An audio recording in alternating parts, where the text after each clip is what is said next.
friends, and welcome back to Moment of Music with Miss Sloan. Miles and I hope that you had a very relaxing weekend. Today, as part of our at-home instrument series, we will not be building our own instruments, but we will be using some kitchen utensils as instruments. Today, we are going to learn to play the spoons. Playing the spoons is not something that I came up with on my own.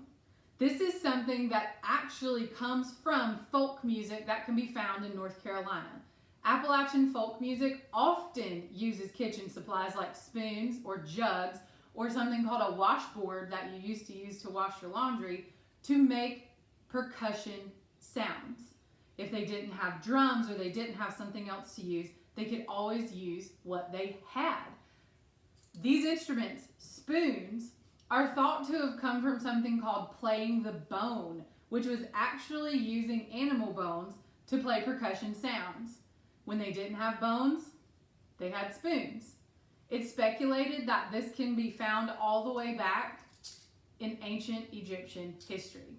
So we'll see if Miles will let me sit him in his own chair here so I can practice. There are two different sizes of spoons that you can use for this.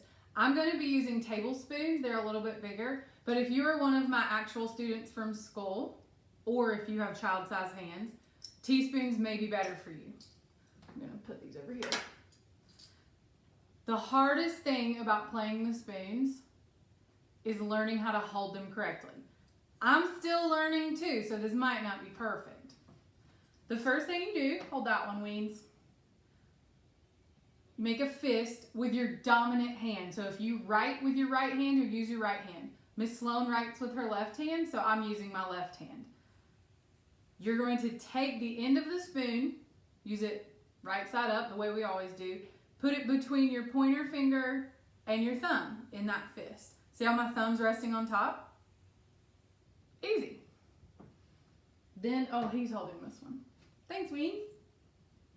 Now, our second spoon, we're going to use it upside down and put it between our pointer finger and our middle finger with the handle resting in our fist.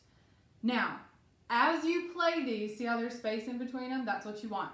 As you start to play these, they're going to try to slide apart. Keep working on it. You'll get to where you can hold them a lot easier. So, to play these, you tap it on your leg. That's the simplest way to do it. We can keep a steady beat with it that way. And if that's all you can do, that's fine. If you want to add another level of difficulty, you're going to use your hand that is empty and make a little barrier for your spoons. So they'll hit your leg, they'll hit your hands. Hit your leg, hit your hands. And if you speed it up,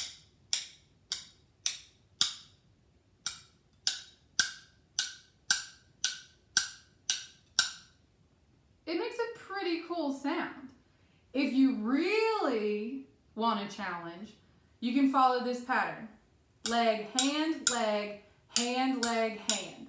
Leg, hand, leg, hand, leg, hand. So really you're just going opposite directions, but there's a little pause in between.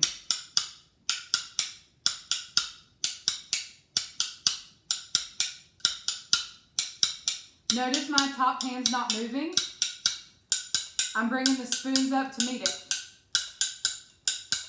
And when you speed that pattern up, it really has that mountain folk sound. Oh, one of my spoons is moving. Ah, see, I told you I'm still learning how to do this too.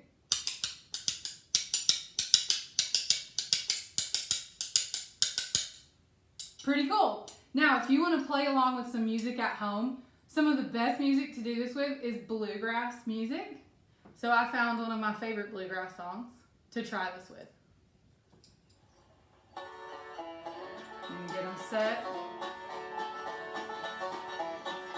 And I'm going to follow that leg, hand, hand pattern. You ready, Meeks? I sing this song to you, right?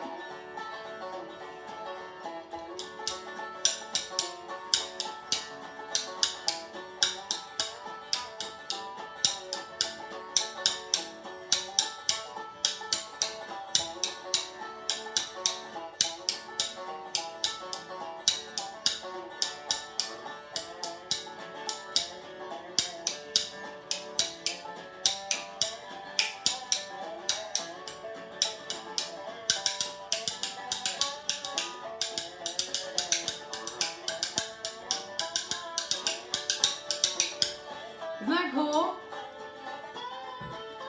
I would love to see you practice playing the spoons at home. Miles and I are going to continue practicing.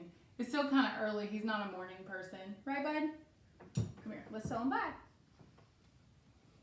Remember, friends, that I miss you, that I think about you often, and that I'm ready to make music with you in the classroom again soon. Have a good Monday.